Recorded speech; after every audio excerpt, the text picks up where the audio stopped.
I'm a 62-year-old guy and my ex-wife is 63. We were together for 20 years and got married for 17 those years. We don't have any kids. We got divorced 8 years ago. I've been running my own business for over 37 years, and I even helped her start 6 different businesses while we were together. Unfortunately, none of them succeeded or lasted very long. She struggled with paperwork for her business and overestimated her accomplishments due to lack of experience. I've been divorced before and have a daughter from that marriage, while she had never been married before. My ex-wife accused me of cheating towards the end of our marriage, which was totally untrue. I think she was just trying to gather some information by fishing around. She claimed she was meeting up with someone who had all the juicy details. I told her to go ahead because I was curious to know what she thought I was up to, since I definitely wasn't having any fun during that time. But in the end, she didn't find anything, and the person she claimed had the info never even showed up. We began dating when she was completing her MS degree.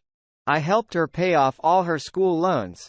We both have ADHD, but she requires multiple medications to manage her more severe symptoms while I only take one. She's a blast to hang out with. Fun, gorgeous, and wicked smart, but she can also get angry real quick and craves attention like nobody's business. On the other hand, I'm more chill and laid back, not one for drama or confrontations. I crack jokes and keep things light. Sure, I got my flaws too. Like, sometimes putting things off, and even though I'm a manly dude, I'm not your stereotypical alpha male. I try to make people happy, but I've also learned to set boundaries and take care of myself. I wasn't really keen on tying the knot again, but my girlfriend at the time was adamant about getting married after dating for 3 years. She insisted that it was the next step for us to stay together. I didn't bother with a prenup, but looking back, that was a red flag because she refused to sign one. My mistake, I should have known better. By the time we met, I had already been running my own successful business for over a decade. We were all good for a while, enjoying our lives together, and even buying a house. I'm not much of a social butterfly, more of a loner and a workaholic, so I didn't have many close friends. She, on the other hand, had a lot of friends. But they seemed to come and go pretty fast. Definite red flag? It took a few dates before we got close because she wanted to take it slow, but she also mentioned that she tends to get close to people quickly, another red flag. And to top it off, she confessed that she had been cheated on in the past and had even cheated on someone before. Major red flag. The closeness between us was off the charts, man. But here's the thing. I always had to be the one to make the first move. If we were being consistent, it was all good and easy. But if there was any gap, like a few days without much closeness, then I had to put an extra effort romancing her and warming her up just to get things going again. And honestly, it was like that in other parts of our relationship too. I felt like I was doing 80% or more of the work. She knew I would never cheat on her, and she even bragged to everyone about how her husband was loyal and faithful. She even called in to a radio talk show on Valentine's Day to defend men against cheating accusations, proudly stating that her husband would never cheat. She was high maintenance. No joke. Her meds, insurance, and her love for the finer things in life, all added up to some serious expenses. On top of that, she was always taking different CE classes and attending pricey seminars to keep up with the latest trends in her profession. And let me tell you, those businesses she started were a drain on my wallet too. I was the one starting them and keeping them going, but they never really took off. Turns out paperwork was a major roadblock in her profession, and those businesses couldn't keep up with it. It was like pouring money down the drain, and it was getting expensive real fast. She spent a whole year in a city 100 miles away for some training, and then she did another 6-month stint in a different state for more training. And every time she needed an apartment and all that jazz, but that's not all. She would also jet off to weekend or week-long seminars for training, sometimes nearby, but sometimes in a whole different state. I don't know for sure, but it made me wonder if she was using these trips as an opportunity to cheat on me. One of the last trips I paid for was in Florida, and then she tells me she needs to get a wax for her bathing suit, something she had never done before. Who knows if she hooked up with someone during those trips, but if she did, my bet is that it was with someone she picked up along the way. And then there was her 50th birthday party. She invited some of her female friends over to our house for a weekend-long party, and guess what? I had to stay away and get a motel room because it was supposed to be a girls-only event. She made it clear that I'd better not be around or she'd be furious. I mean, seriously, could that be any more of a red flag? Somewhere around the halfway point of our marriage, she suddenly decided she was done with working a regular job. She just wanted to stay at home and indulge in her passion for gardening. But wouldn't you know it? That was right around the time the economy took a nosedive. And money became tight. So I had to put in long hours at work to make sure we could make ends meet. But that just seemed to make her mad because she was at home all day feeling bored. And when I'd come home after a long day, exhausted and not always up for nonstop interaction, she'd get upset. It was a tough spot to be in. She straight up admitted that she was a bit of a princess and liked to be pampered and taken care of. Meanwhile, I was doing my own laundry, cooking my own meals, and fixing everything around the house. I've got some serious skills when it comes to repairs and improvements. And I even went the extra mile and remodeled a room in our house to be her office. But, man, she was a constant critic throughout the entire process. Always doubting my abilities and complaining. I had to be patient with her and ignore the criticism. Finally, when it was all done, she grudgingly admitted that it looked great. At one point, she told me she needed a break and wanted me to move out. So I ended up buying a used camper and parked it on the business property. I stayed there for weeks, just trying to give her the space she said she needed. But then one day when I went to the house to help her out with something, I ended up slipping on the ice and getting a concussion. It was no joke, and she insisted on taking care of me. We started talking again during that time, and eventually, I moved back in. During the tough times with the economy and her decision to stop working, things started to change between us. I became more withdrawn and quiet, trying my best to make ends meet, but we were still falling behind on bills, and she wasn't contributing. Our bedroom life suffered too, as it had been practically non-existent for 2 years. Whenever I tried to initiate it, she would claim to feel anxious and shut down. We had both been going to therapy for years, mostly for me to get the medication I needed, and she would go for her own reasons too. She once thought she was offended as a child, but a therapist planted that idea in her head, and it turned out to be something that never actually happened. She used to tell her parents for years that she thought she was offended as a baby, but it turned out that wasn't true. And she finally admitted it. She has 3 sisters. One who is a couple of years older and has struggled with being in and out of a mental institution. Another who is a couple of years younger and has had difficulties with holding down jobs, and a third sister who is a few years younger and seems to have the cognitive abilities of a grade school child and lives with an older woman. It's clear that all of her siblings have their own mental stresses to deal with. We tried marriage counseling, and it did provide some relief, but the underlying issues persisted. She still refused to work and contribute to our finances, and I was growing increasingly resentful. During our counseling sessions, she would even goad me into saying that we needed to get divorced. Finally, I reached my breaking point and agreed that we would get divorced. I never wanted to go down that road, as I am generally against divorce, but it felt like there was no other option left.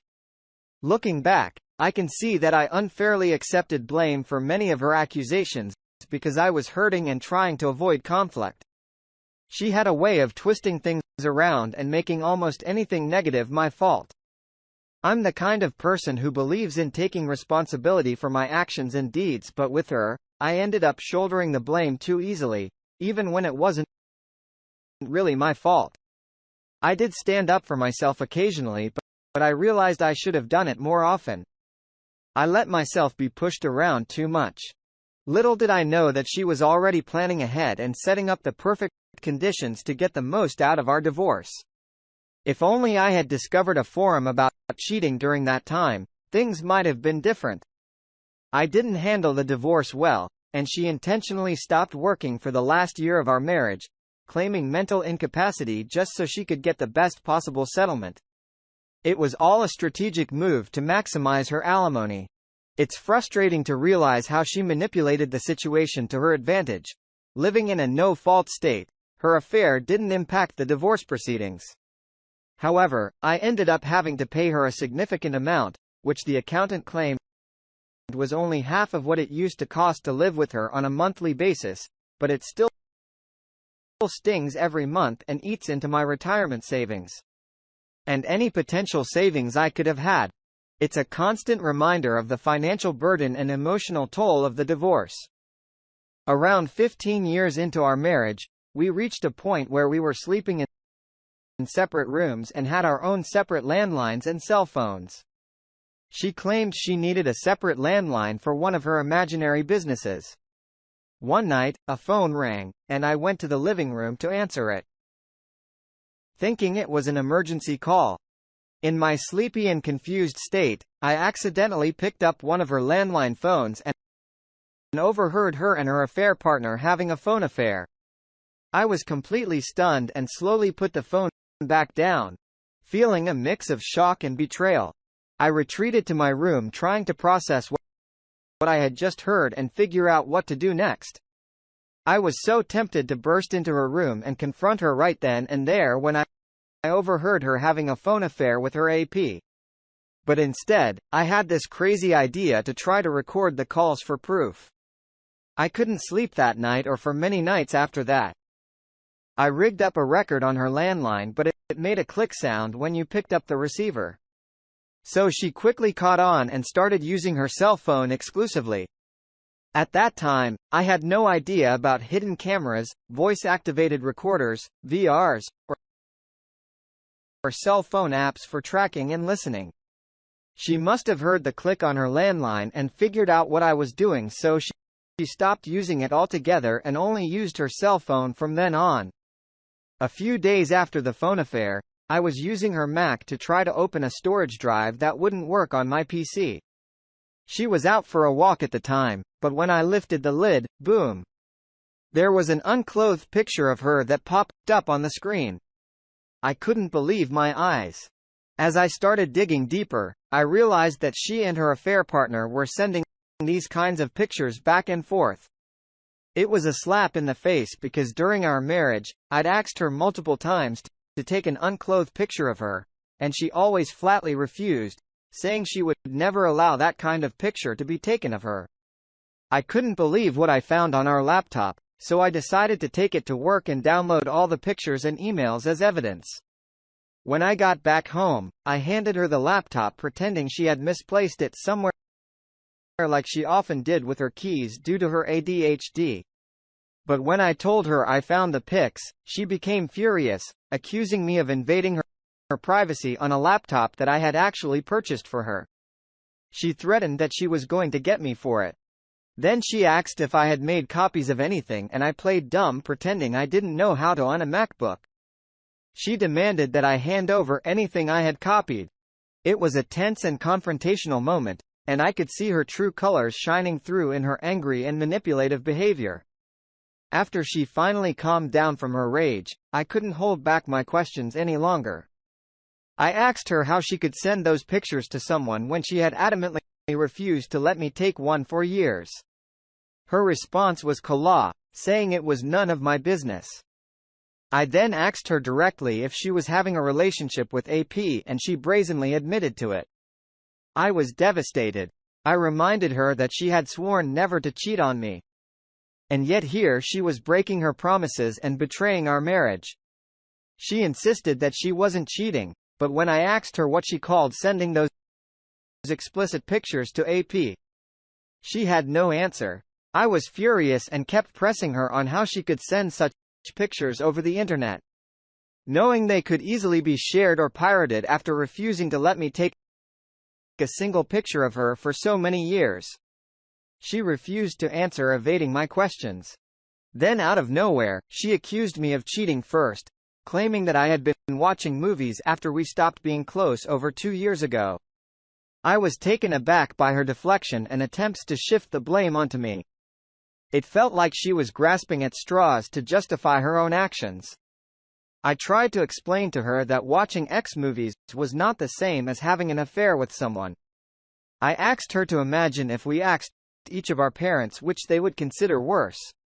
She didn't answer that question. Instead, she got up and left.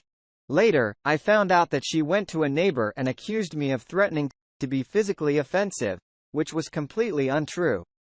I realized then that I should have had a camera recording our conversation to help prove my innocence if it ever came up. It was a wake-up call for me to be more prepared in such situations, and protect myself from false accusations. She demanded that I leave the house, but I refused because I knew I hadn't done anything wrong. Instead, she went to stay with a friend and then rented a separate place until our divorce was finalized. Meanwhile, I fell into a deep depression. I couldn't eat, couldn't focus on anything except work, and spent most of my time sleeping and crying. It was a dark and challenging period in my life that left me emotionally drained and struggling to cope with the pain of the situation. When I finally saw her again, a couple of weeks later, she commented on how I looked good because I had lost a lot of weight. It was true that both of us had gained some weight over the years, but I never cared about her weight gain. I always found her beautiful, and I made sure to tell her that frequently. In fact, she would often strut around, unclothed in front of me, asking if she looked gorgeous, and I would shower her with compliments, assuring her that she was. She seemed to constantly need reassurance about her appearance, and I did my best to provide it. After the incident with the pictures, she eventually apologized and asked for forgiveness. She even tried to get close to me, rubbing up against me. It was tough, but I told her that maybe someday I could forgive her, but not right now. Of course, she wasn't happy with my response. It just confirmed what I had always suspected. She's narcissistic, always putting her own needs and desires above others. A few days later, she was furious with me and blamed me for ruining her relationship with AP. She had told him that I had the pictures of him, and he got angry and broke it off, but honestly, I didn't care. She ended up getting me good with alimony and the divorce. Turns out, she had set up the situation with her lawyer, who was the only one willing to work with her because other lawyers thought she was crazy.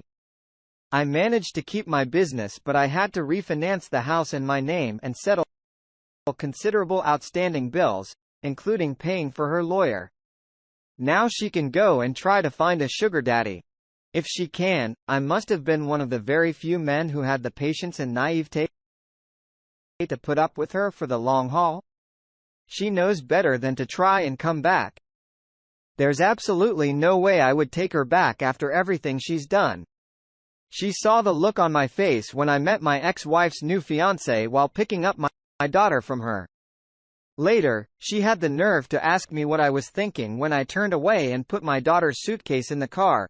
I told her straight up that I was thinking, "You poor sucker," about the fiancé. I sent a letter to her parents, laying out the truth about what she had done, but also expressing gratitude for their previous role as great-in-laws. We used to get along well, and I wanted to let them know what had happened. I asked them to take care of her because she clearly needed their support. After everything went down, she packed her bags and moved back to her parents' place, which was several states away from me. Since then, I've pretty much ghosted her, except for when I have to pay the damn alimony. It's funny how she originally said she wanted the house, but then suddenly changed her mind. I asked her why she was suddenly moving back to her parents, and she told me it was because everyone in our town loved me, thanks to my profession, but very few knew or liked her. I shot back, telling her that wasn't my fault, and she couldn't blame me for her lack of popularity. I messed up big time by not keeping a close eye on what my ex was up to, and being too trusting. It's been a costly mistake, and I'm still feeling the consequences.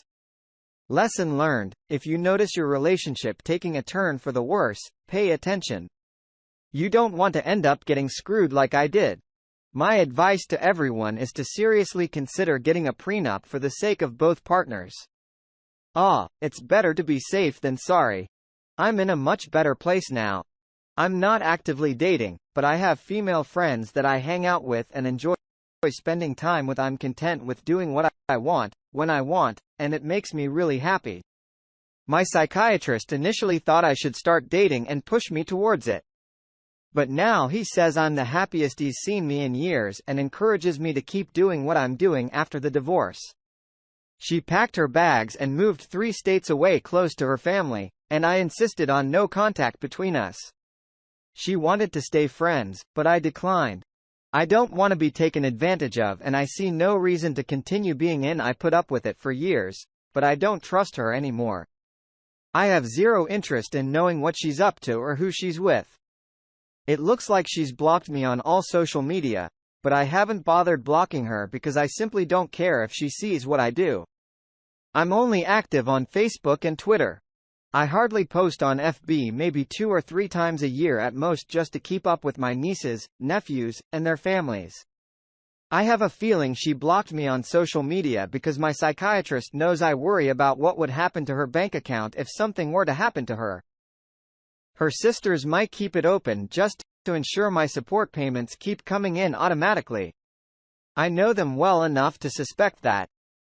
My psychiatrist even recommended that I check Facebook to see if she's still alive, but unless I'm blocked from her profile. Honestly, the only thing I care about when it comes to her is whether she's still alive or not. I mean, I still have some feelings and love for her, but I try my best to block out thoughts about her. It's important for me to move on and fully get over the relationship.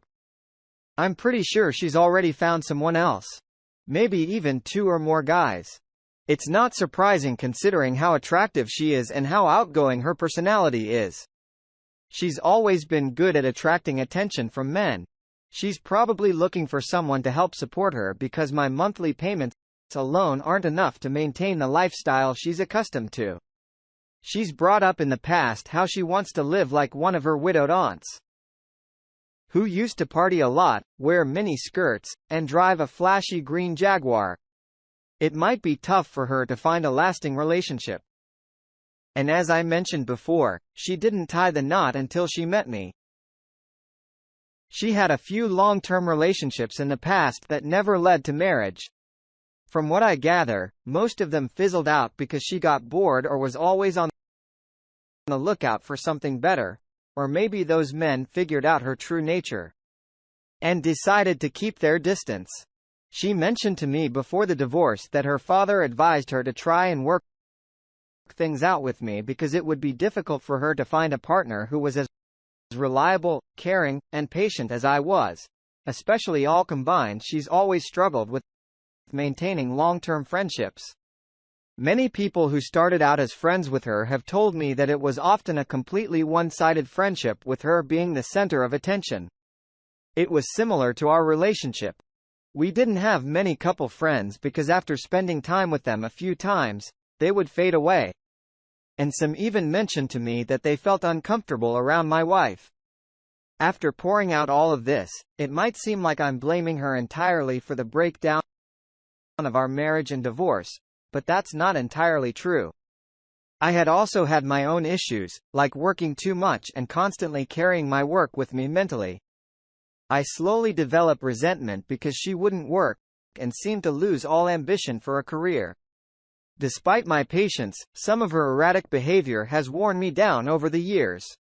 It's not all on her. I acknowledge my own struggles too.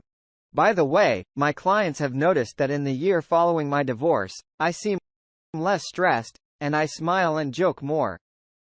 Overall, I appear happier. Even my doctor has mentioned that my blood pressure and cholesterol have improved. So while I do miss some aspects of the relationship, I am happier and better off being alone for now.